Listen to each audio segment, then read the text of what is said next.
Okay, Diana and Beck, are you ready to go? Ready to go. Welcome to Collegial Conversations with Diana Clark. Today's guest is Beck Gee-Cohen, who is the Director of LGBTQ Programming at Visions Adolescent Treatment Center. And he is joining us today to talk about working with transgender and gender expansive individuals. Oh, that is a mouthful. Diana, I will turn it over to you. And here we go. Thank you. Thank you, Brandy. Welcome back. It's great to talk to you. And I have a bunch of questions. I'll try not to pummel you in rapid fire, but we have known one another since before you became Beck G, I think. So, or we knew one of one another. I've been in this field or and around and about the Boston area for the last almost 20 years. So it's been in the recesses. So tell us a little bit about your journey and how you became, as Brandy said, the mouthful of LGBTQ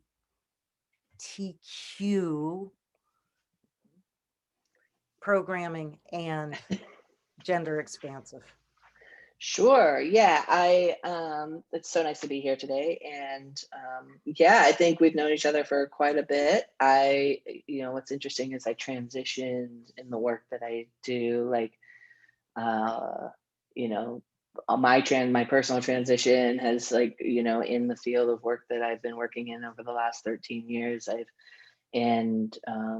so I've had my personal journey, and then I've continued to work in the LGBTQ community, and now working at Visions as the director of LGBTQ programming here in Los Angeles. I think my journey has been wild and good and fun and scary and all of the things.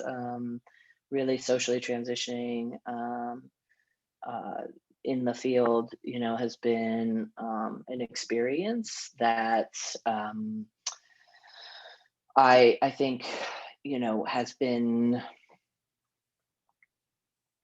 really beautiful, and I've gotten a lot of really amazing work. I've done a really amazing work. I've gotten to train a lot of facilities. I've gotten to have these conversations around how to work best in the community. And then I've also, as of late, really trying to really be a platform to raise other voices that don't get as much,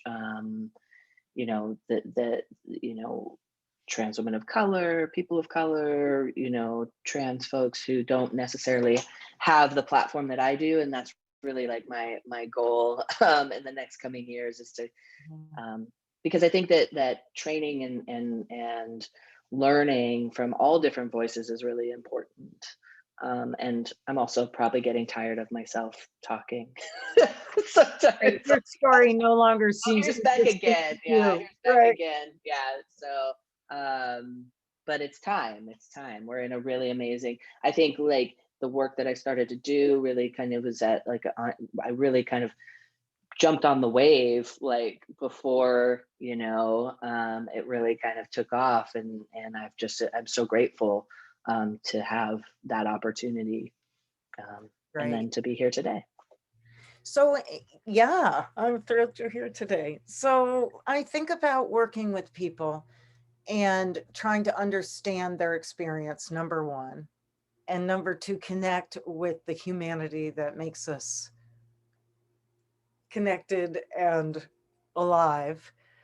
What advice do you have for somebody who comes in to a therapeutic session or comes in and is hearing this information for the first time and basically has no experience with it?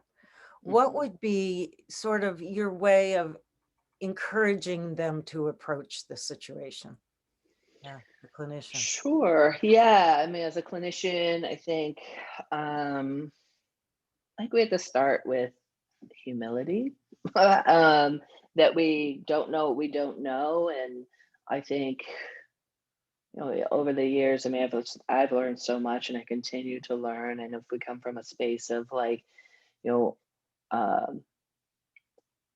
of it's okay to not know, However, it is our job to learn and to seek out information and to seek out supervision and to seek out,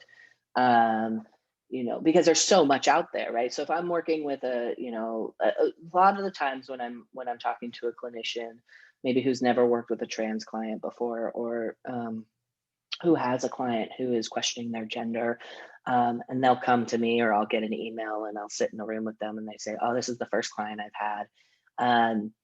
First of all, I want to thank them for reaching out and not trying to navigate this conversation on their own. Because sometimes, it's oh, we don't learn this stuff in grad school. Maybe I think in graduate school, I had a 4-hour class on LGBTQ. And so this is, we don't get that, right? Just like medical doctors don't get, education on substance use, and they don't get education on trans identities or anything like that, and working with the LGBTQ community. So we have to seek that out. We have to update ourselves. We have to get continued education. And so, usually I'll tell a clinician, okay, get ready for some humble pie, right? And I love what you said about connection, because that is, first and foremost, right? We know that the therapeutic alliance is number one, right? And so when a clinician comes to me and says, hey, my client came out to me as trans, I'll say congratulations, right? Congratulations for being that connection, for having that alliance, that someone feels safe with you. Do they necessarily need to be referred out? Not necessarily, because because in that moment they feel safe with you to share that. Now, if someone comes to you for the first time and you don't work with them, or you've never worked with trans clients before, I usually say hey, let's get you some education first, and then let's seek out a clinician that can work with the trans community. But if you've had an ongoing relationship with someone and they feel like they and they have trusted you enough to share that information, I don't want to break that. We don't want to break that trust and that connection. I usually talk about safe space as kind of this elusive, this kind of this comment that people make all the time. Oh, this is a safe space, and usually that's been kind of reiterated by the higher ups, right? And it's who's deciding what is safe and what is not, for who, and for who exactly. So it's so subjective, and so we really have we only have connections, right? It's not the safety, isn't the absence of threat. It's how I connect with someone, and I only have that moment with you, that hour with you, and so that's what makes things safe. Because outside your door, that person can feel unsafe. Or if you're in a treatment setting, let's say, right? In my office can be great, but in the milieu, right, in the community, they can feel unsafe. So it's not just, we have to take away that kind of safe space, rhetoric, and kind of talk about the moments of safety that we have. Right. That makes perfect sense. And I do think, and I'm really wondering and asking, how, if the client is really almost universally, in my opinion, the expert on the client, right? How do we really sit next to them on the journey and not direct the journey in that particular moment too? I don't think I would have to be trans to sit next to somebody who is going through a transition. And I think that's what I'm hearing you. Yeah, right. And I think that there can be, right, well, first of all, there's not enough trans clinicians with to work with all the trans people that need what is the percentage? Do you have numbers of people who estimated in our country who are undergoing transition or questioning gender? Well, I mean, there's a poll of in I think 2017, there's 1.6 million people are trans in the US, right? And that's actually being open and being told, so it's going to be more, but we average about probably 1% to 2%, I would say, of the population. We don't have a therapeutic community. No, we don't. Yeah, we don't. And so usually, when I talk to facilities, they're getting their first trans client or a clinician, like it's very new. And it's funny because I run in these circles and I'm like, is it new? Right? Like you've had trans people, but I also like realize like I run in different circles, right? I run in circles of individuals who are trans providers or trans affirming providers. And so there's a whole country out there that has, a lack of, maybe lack of experience. And yeah, so I don't think that you necessarily need to be trans to sit next to someone in transition. You do, again, need to be educated. We are like, I hear a lot, and I don't want to office and explain to you what being trans is about. Give you definitions and like that's I'm paying you, right? Like I'm paying you to help That's my me. job. Yeah. And so it's our job as clinicians to do that work, right? To get the definitions. However, you are correct in saying that, I am learning about my client on their experience of being trans, right? I am learning about their gender, sexuality. I'm like, so when someone says, oh, well, I'm a non-binary individual, I'm like, well, what does that mean for you? Like what does being non-binary in the world mean to you? I know what that means, right? I know that means I live inside, outside of the binary. And I know, like, I can look up on Google or in a dictionary, if anyone has dictionaries anymore, of what that means. But what does that mean for you? That's great. And in that, I'm learning about them. So I lean in with curiosity. I don't lean in to be educated about the whole trans community or the whole non-binary community. That's a great point, because that is true for any diagnosis, right? I know enough about substance use disorders. I know a lot about them, but I don't know about them as it pertains to a specific individual. I don't know their triggers. I don't know their neural networking. Right. Mm-hmm. Yeah. And I kind of want to just jump off the like, the diagnose, and I the comparison, yes, of course. And the unfortunate reality is that gender has to be this like trans gender dysphoria, like all of these things have to be a diagnosis. And like I wish, I really hope that one day that we get gender out of the DSM, so that's not a diagnosis, right? This is not a it doesn't get pathologized as a mental health disorder, right? We took out gender identity disorder out of the DSM-IV. However, we follow up with gender dysphoria, and it's still considered like you still have to have that diagnosis in order to get medical care, any kind of medical interventions in a lot of states. I just think like my gender identity is so beyond it's not a diagnosis, right? It's just who I am, right? Correct.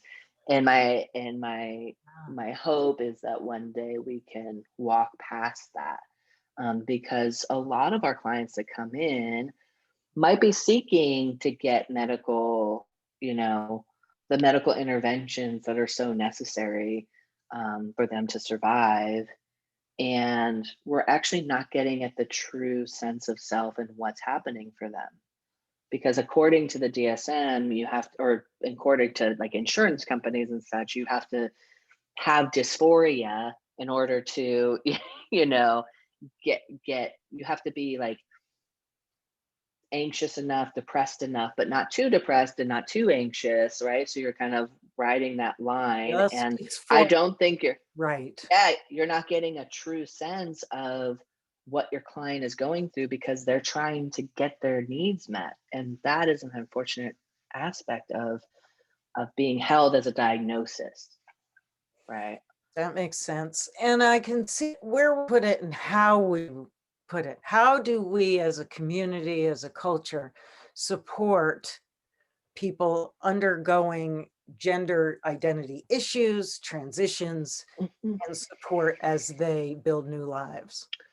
Yeah, I would say, and just from a personal, from a personal experience, my therapist kind of wrote it in as like, in order to get, covered by insurance is an adjustment disorder, right? Like Right. I'm, and it's again, like disorder just is so pathologizing, but like I'm struggling with adjustment when I believe in um individuals seeking therapy. Like I'm a big fan, obviously. I'm a big fan of therapy, right? Um, I'm not a big fan of gatekeeping and telling someone like you're trans enough or you here, let me write this. It's uncomfortable for everyone. It puts therapists in a really bad position to say like, okay, you're trans enough. Here's a letter saying that I'm allowing you to go be your authentic self, right? I'm allowing you to go get the surgical or medical interventions that you need to be yourself. It's so messed up, right? But I do believe in having a therapist while you're going, like, let's say I decide to socially and medically transition to have conversations about the experiences that I'm experiencing. Because, you know, for example, I was living in Boston. I'm over Boston in the snow there, so I moved back to California. But I was living in Boston. I was getting off the Orange Line. It was late at night, and this was earlier in my transition. Um, and I was walking behind what I would assume is like a female identified person, and she was walking at night, and she looked behind her, like looked over her shoulder. And being socialized as female for most of my life, I turned around and looked behind myself, and I was like, oh, is somebody following us? And she increased her steps, like, right, she increased, like, how fast she was going. So I was like, I got a little fearful, and I started increasing my steps, realizing all of a sudden she was looking at me, and she was looking at me as threatening, right? Like I was following her, and I all of a sudden I kind of jumped out of that, and I said, "Oh, it's me that you're looking at." And I stopped myself and I crossed the street because I didn't want her to feel like I was, in any danger. But it was really important for me at the time to talk to my therapist and say, "I'm being seen as male now. I'm walking in the world as a male identified person, and that shifts how the world reacts to me." I gained some privileges, right? I also lost some of my community as being like connected to the lesbian women's community, right? Like I can't go, not that I can't go into those spaces, but I'm You're a not there. That's hetero. not my You're space. hetero right now. Right. Well, no, I identify as Well, queer, but I definitely like am, right. but I'm definitely seen as like a male, right? A male identified person. So I have to stay out of spaces, and that was a lot for me to like walk through, and it continues to be sometimes. And that's why I go to therapy. I don't go to therapy to tell me that I'm trans or that I'm this is who I am. I go to therapy to like deal with the adjustment of my like how I am in the world and how I walk in the world and how I'm perceived or seen or how I see myself. That makes sense. Yeah, no, that makes sense. I mean, it's So what we all need therapy for in a lot of ways. And yeah.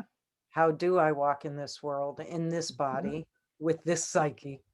Yeah, absolutely. That's what I'm talking about when I'm talking to my clients around gender and sexuality.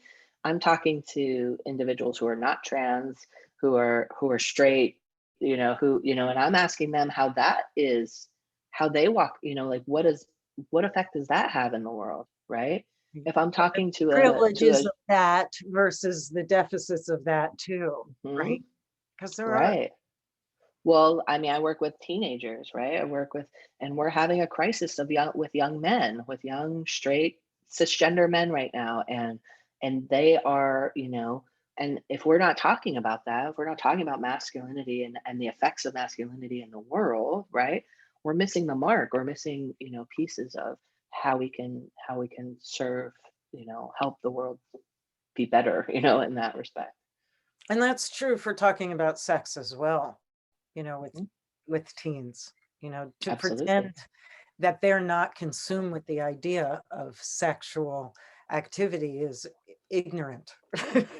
Well, Because and how they're consuming, right? how And they're how they're consuming it, it looks a lot different than 10, 20 years ago, right? I mean, it's consistent, and what that means for them and what that means for, who am I in the world? Like, how, if I'm not getting that, if I'm not that guy, if I'm not that girl, right? Like, what does that mean? interesting. Yeah. What great conversations. So you're talking about with teenagers, basically the essence of what they're really curious and concerned about right now. Yeah, in Mhm. many ways.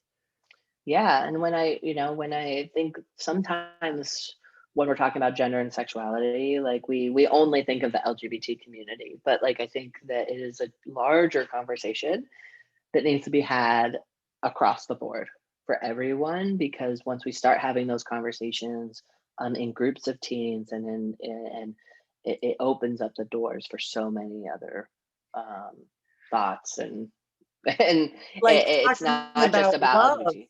right? Yeah. If we tie sex and love together as a subject, Mhm. we can actually create some different um, rubrics for people to walk through life, maybe.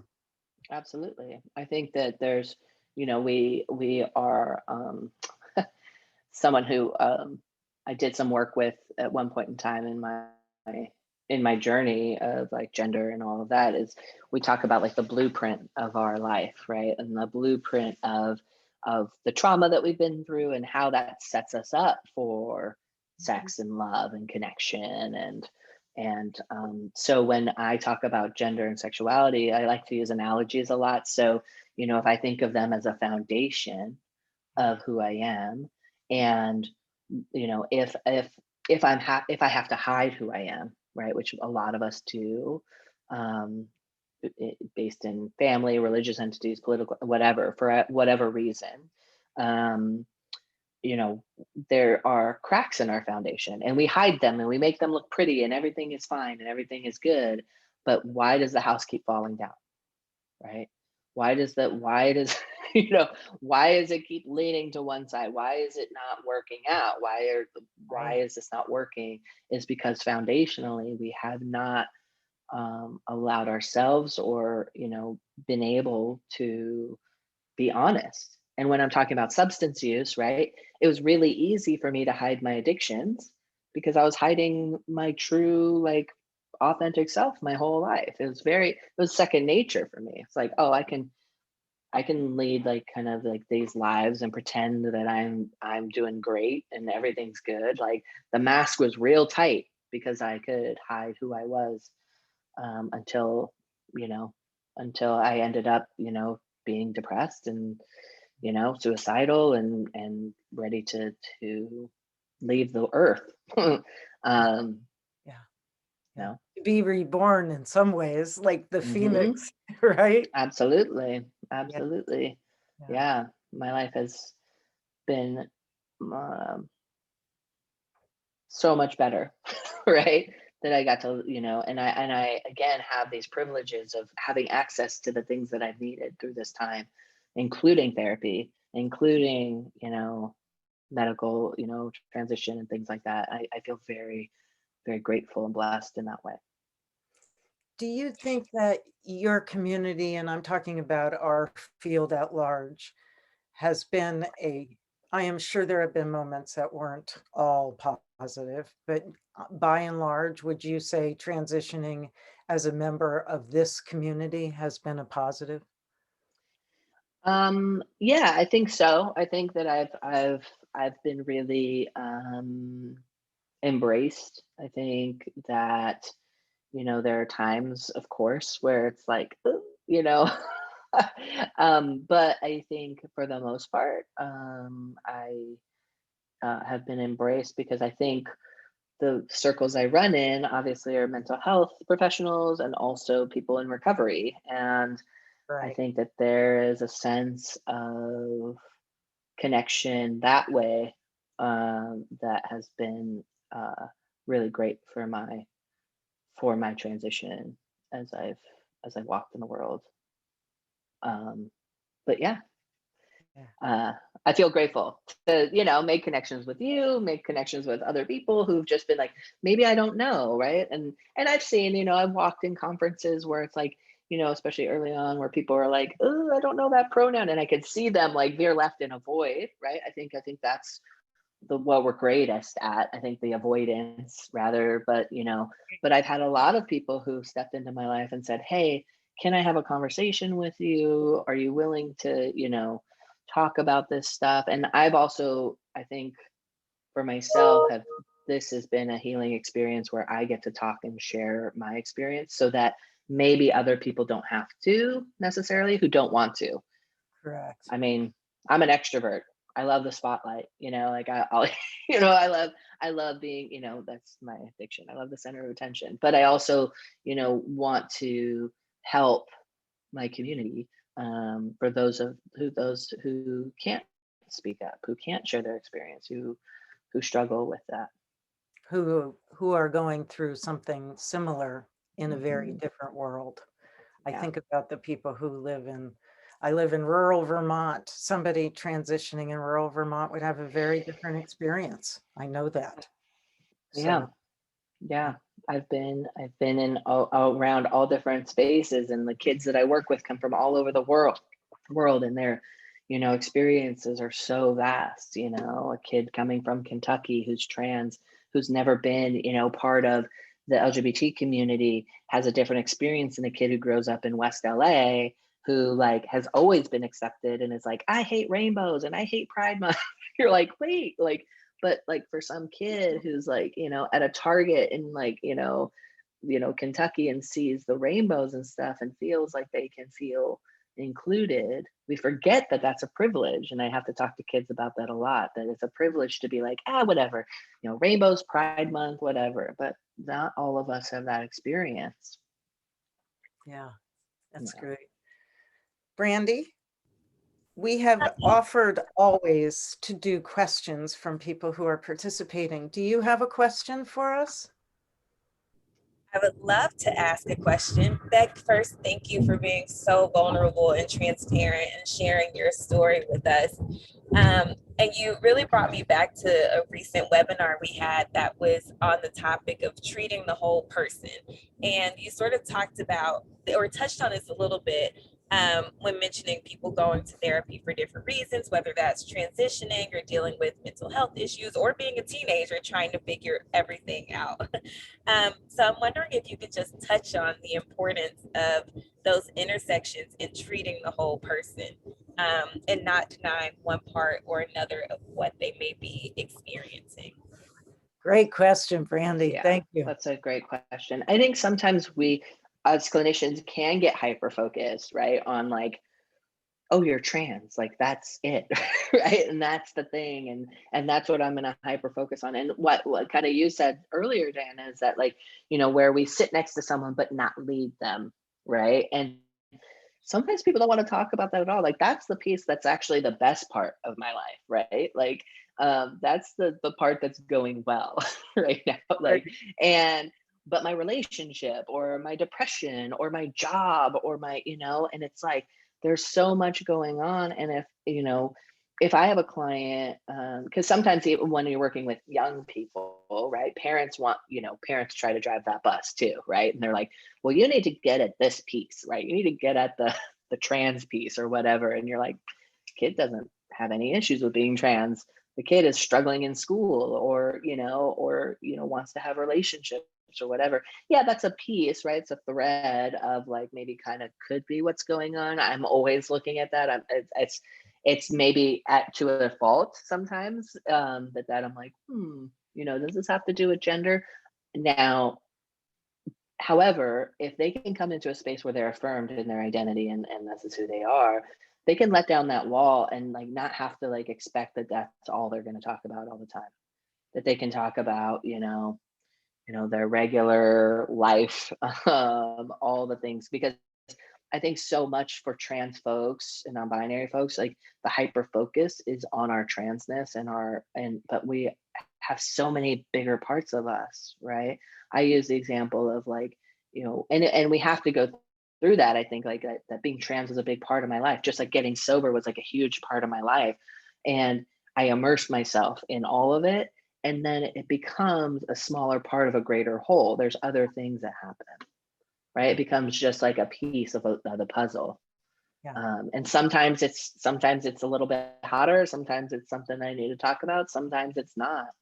And so it's really important to realize as a clinician that we need to do that work and see that, again, that whole person. The whole person.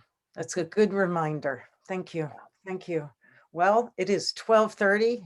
And as quick. Car Talk guys used to say, you spent another half an hour with us. I think they say useless time with us, but I won't add that because it was a great conversation, Beck. And I really appreciate your willingness to spend this time with us.